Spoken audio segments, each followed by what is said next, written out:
هلو هلو، صيف وحر وفرهدة يبقى مفيش غير سلطة المكرونة بالتونة على طريقتي. أول حاجة بجهز معايا هنا تشكيلة الخضار بتاعتي.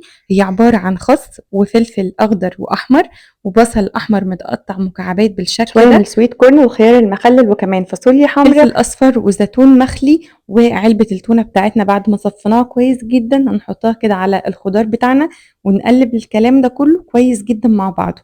الخطوة بقى اللي بعد كده وهي الدريسنج. عندي هنا علبة زبادي كبيرة، وعندي كمان ربع كوباية من المايونيز، معلقتين كبار من المستردة، وربع كوباية من عصير الليمون، ربع كوباية من زيت الزيتون، وشوية كده من الشبت المفروم، ورشة من الملح والفلفل، ونميكس كويس جدا. وسلطة التونة دي هنحطها على طول على المكرونة اللي احنا سلقناها، اي نوع مكرونة طبعا، وحطينا كمان الدريسنج بتاعنا ونميكس كويس جدا. طبعا السلطة بتاعتنا النهاردة مليانة ألوان وخطيرة، وده دليل إنها هتكون صحية وفوائدها كتيرة قوي، ده غير طبعا شكلها اللي يجنن في التقديم. نوع السلطة دي لازم تتقدم باردة، بيبقى طعمها أحلى بكتير.